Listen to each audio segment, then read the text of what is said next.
Welcome to another installment of Booking Black with Gary Flowers, a series of scholarly analyses of seminal books in the Black tradition that have global relevance. This evening, joining me is Dr. Corey Walker, former Dean of the School of Divinity at Virginia Union University, now visiting professor at the University of Richmond in its Jepson School of Leadership Studies. Dr. Walker, welcome. Thank you, Gary. Glad you're here tonight. The book we want to cover tonight is one of many written by Reverend Dr. Martin Luther King, Jr. It's entitled, Where Do We Go From Here? Chaos or Community? To give you a little background, Dr. King is an academic prodigy. He graduates from high school at 15 years old, from undergrad at Morehouse College at 19 years old. Goes on to get his master's degree at 22, and by 25 has a doctorate from Boston University. He is the grandson and great-grandson of ministers in Atlanta, Georgia. By all accounts, he could stay there, inherit his father's church, and live a life of comfort. But something in Dr. King moved him beyond analysis to action. And that would be his mantra throughout his life. As a young, newly minted PhD, he moves to Montgomery, Alabama, where he and Mrs. Rosa Parks and L.A. Nixon and a host of heroes and sheroes there would change the world. It became evident early that his eloquence, both oral and written, was extraordinary. In all of his writings, I believe tonight's book is his best for several reasons. I have invited Dr. Corey Walker in to give us an in-depth analysis of the book, but also the context in which he wrote it. So, Dr. Walker, this is written in a very turbulent time in America. It is. It's the moment where individuals are questioning the direction of the Black freedom movement. King is at a very low point in terms of public opinion. There are those within the movement who believe that the movement has exhausted its original aims and goals. You remember the famous statement by Baynard Rustin, who go on and write the article, From Protest to Politics. Folks wanted to move away from the mass demonstrations, the mass meetings, to much more electoral politics, representational politics. And King had moved from sort of a domestic political agenda to an international political agenda, where it was not only questions about African American civil rights in terms of breaking down the cultures of segregation. It had now come to the point where King was actually engaging and into a deep analysis and structural transformation of American capitalism. He was not only coupling the deleterious effects of American capitalism on Black America, he was also making inroads with other minority groups. Cesar Chavez on the West Coast of Mexico. The original Rainbow Coalition. The original Rainbow Coalition. Whites from Appalachia. That'll come together. Appalachia. That'll come together with the Poor People's Campaign. But then he networks this globally. King moves to a question around Vietnam. And King's statement is a statement long in gestation. King is talking about Vietnam as early as 1965. Yeah. King recognizes that America's imperial power abroad is directly connected to its inability to fulfill its full civil rights mission at home. So King's global thinking, that's always there. Remember, here's an individual who's recruited into the Montgomery Improvement Association in 1956. 1957, he is where? 1957, King is in Ghana. On the way back from Ghana, King stops in Paris Who does he meet with? Richard Wright. Stops in London. Who does he meet with? C.L.R. James.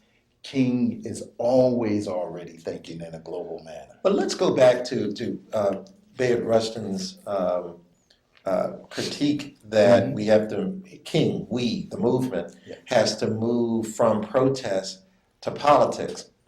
It was Dr. King who always saw the connection between progressive public policy as influenced by direct action. That's right. And so when you look at the Montgomery bus boycott and its 381 days of protest, silent protest by walking, he's looking at a public accommodations bill. That's it. Now, it may take 9 years for the Civil Rights Act of 1964, but that was the goal in 1955. You don't get that progressive public policy agenda without the mass actions. Exactly. And this becomes a sticking point between King and Adam Clayton Powell. Yes. This is a sticking point between King and Thurgood Marshall. Yes. Thurgood and the NAAC Legal Defense Fund wanted them to stop the mass protest because it was. Well, before we get to before we get to Thurgood Marshall and the Ink Fund, that's 1948. It was attorneys Oliver Hill, Spotswood Robinson, and Samuel Tucker who stayed with the NAACP. They were fine with protest. It was when the Ink Fund was formed in 48 that Thurgood Marshall then says, we need to stop. We don't need any of these protests. And it's almost as though one doesn't lead to the other. I will submit to you that Dr. King was spot on in that look at our analysis of the most progressive public policy of the last 60 years. The 1964 Civil Rights Act comes by way of the Montgomery bus boycott and others. And Birmingham. Yes, and Birmingham. Because it is after the loss in Albany that Dr. King starts to listen to Diane Nash and James Bevel and James Orange, who say, look, the kids are out of school. Let's fill up the streets, fill up the jails in Birmingham. Bull Connor is going to overreact. And he did.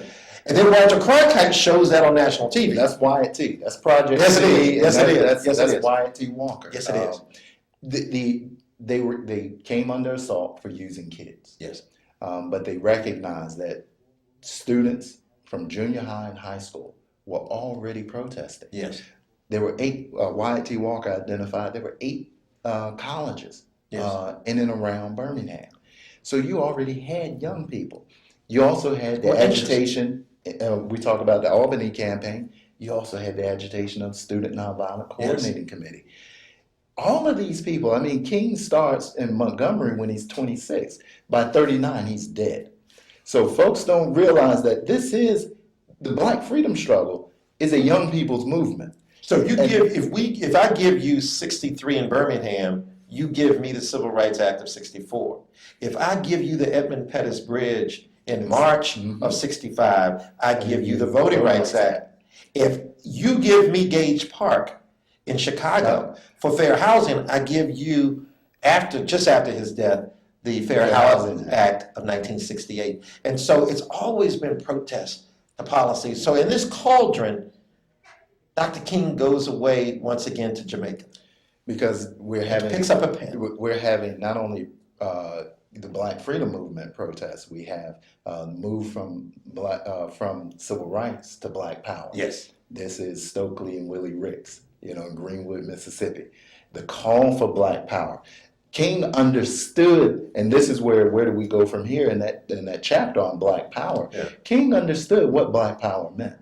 King understood what Blackness meant. King never denied that Black was not. He also understood the power of words. That's right. He knew, and that's what his tension was around. How do I say this and still be Dr. King? Well, I would tease it out a little more. I would say, in where do we go from here? King is saying no one is not advocating that. Right. But in a context where language doesn't translate unilaterally to all communities, it can be adversarial. Yes. And what he's also talking about is the move from nonviolence to violence.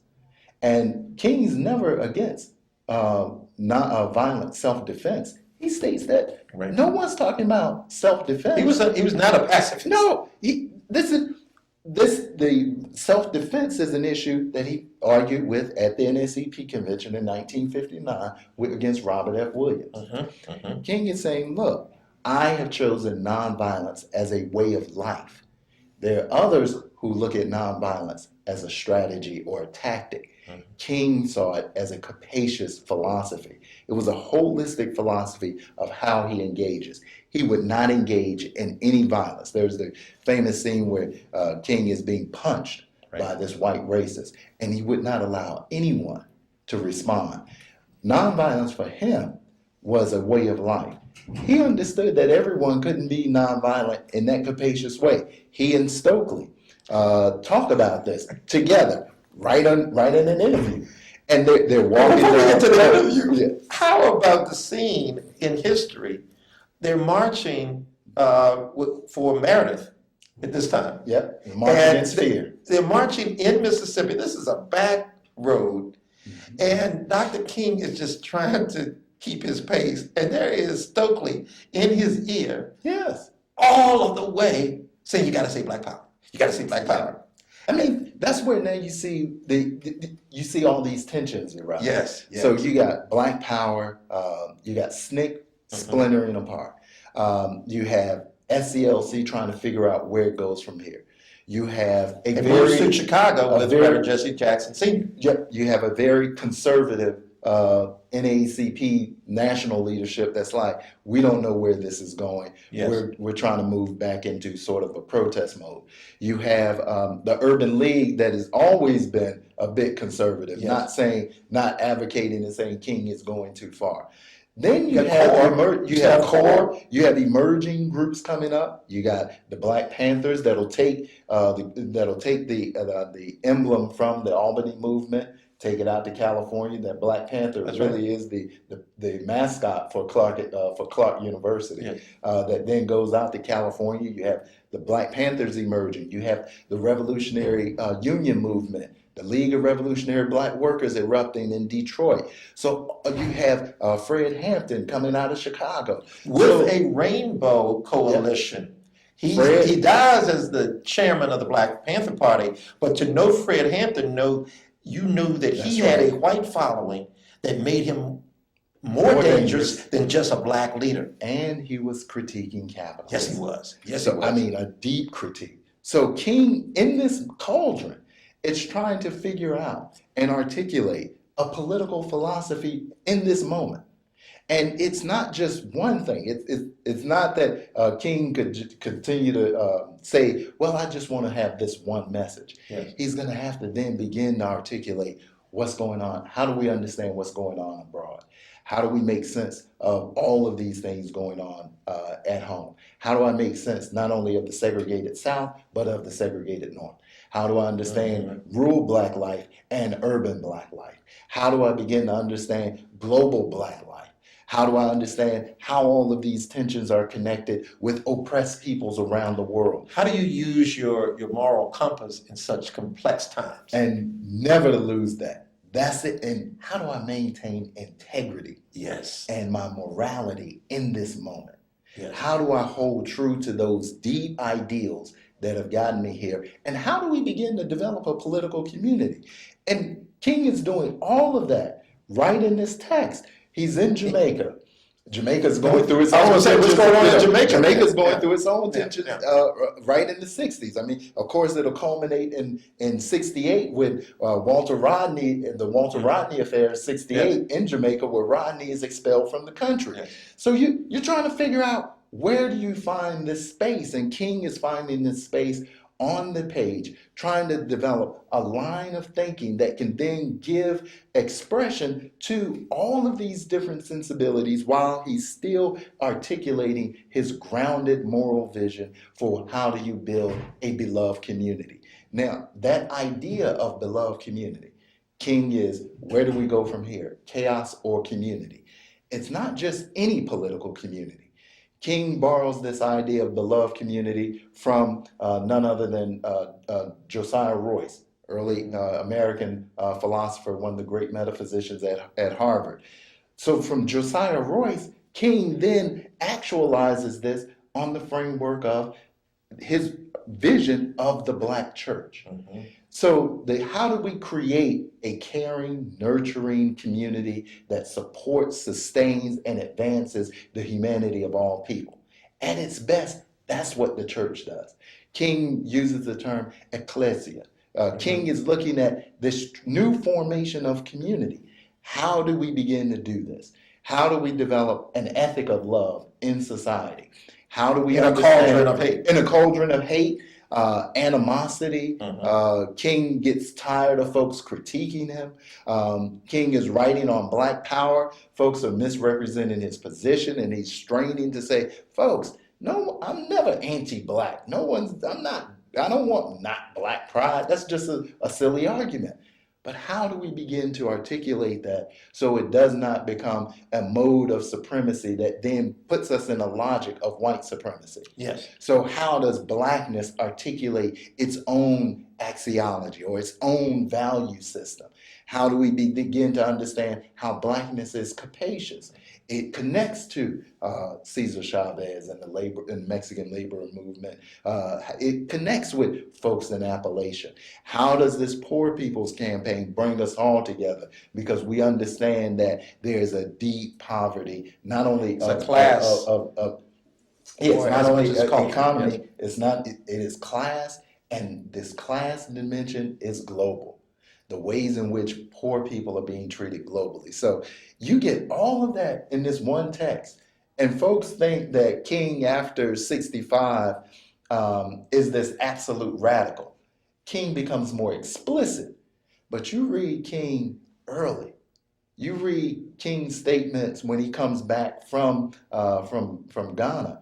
King, in a sermon before he leaves Dexter to go to Ebenezer with his father in Atlanta, King writes a sermon that says that this movement is part of 800 million people in the world looking for freedom.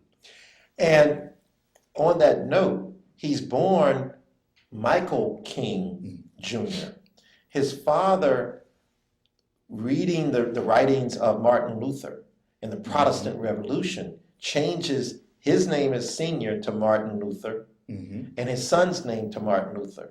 Dr. Abernathy, Ambassador Young, many of them still call him Mike. Mike. Yeah.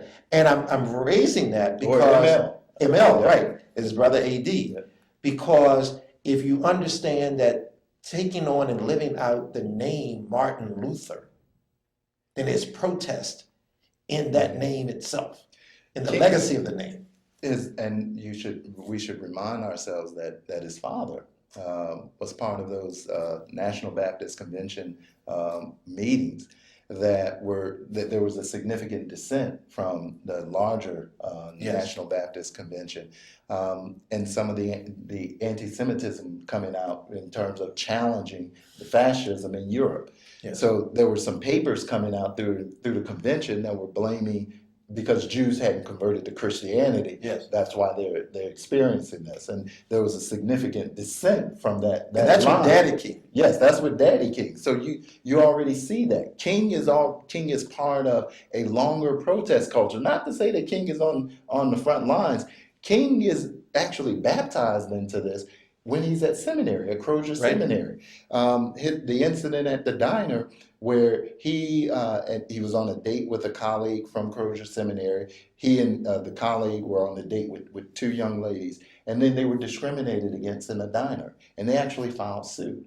And King didn't come back up for the second hearing of the suit, but that was as early as 1952, the same year he would meet Wyatt T. Walker on the campus of Virginia Union University, when they come together for the interseminary meeting, where white and black seminaries are coming together to advance a new world. This is a movement, that interseminary movement was something that started in the late 19th century. And it moves up. It continues to meet all the way through mid-20th century. And they meet there. King and Wyatt T. Walker. Eventually he'd come back, and Sam Proctor, who was dean of the seminary, in 56 would try to get King to become the dean of the seminary. How about the Dean of Dillard, Theological Seminary. Well, Sam Proctor wanted King. I know, Yeah. but the offer was made from Dillard. Yeah. And So they hadn't constructed the building. No, he has all these offers. That's the thing. He could have just said, I'm going to be in the church, and then I'm going to be a preacher scholar. Talk more about the beloved community and the coalition of conscience. Well, King wants to begin to actualize the ways in which community forms and shapes us. So King's vision of beloved community is not just a rhetorical device. It's a political ideal. Two scholars who just edited a beautiful volume on Martin Luther King as political philosopher, Brandon Terry and Tommy Shelby at Harvard. This volume begins to treat King truly as the political philosopher he is. The first book to treat King as a political philosopher is Haynes Walton's text of 1971 on King as this political theorist. But what King is trying to do with shaping this ideal of beloved community away from sort of a narrow regulative ideal that we see in Josiah Royce to a much more normative framework, how we begin to live together. King is asking those big questions of society, of human existence. How shall we live? What's our responsibility to our neighbor? What's our responsibility as a country to other sovereigns around the world?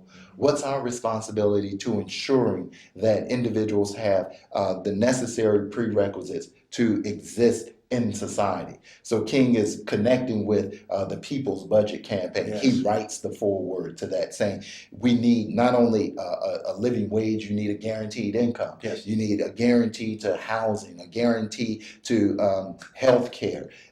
Everyone has a minimum by which to exist. So it is not a question of, you got to do one or the other. It is, how do you fulfill your human capacities? How do you follow your passions?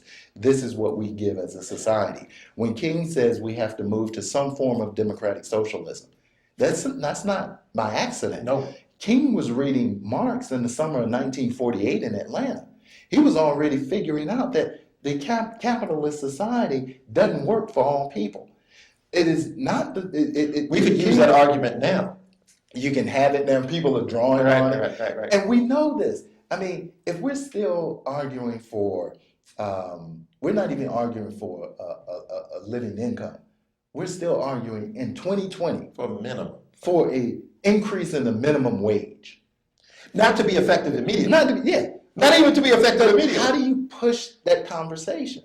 And that's Dr. what King King saw that was early. doing. What does it take to eat, Live, have health. feed yourself, and have health in a given city? That should be your wage. That should be everything. That should be the floor. You should not even, there should be housing.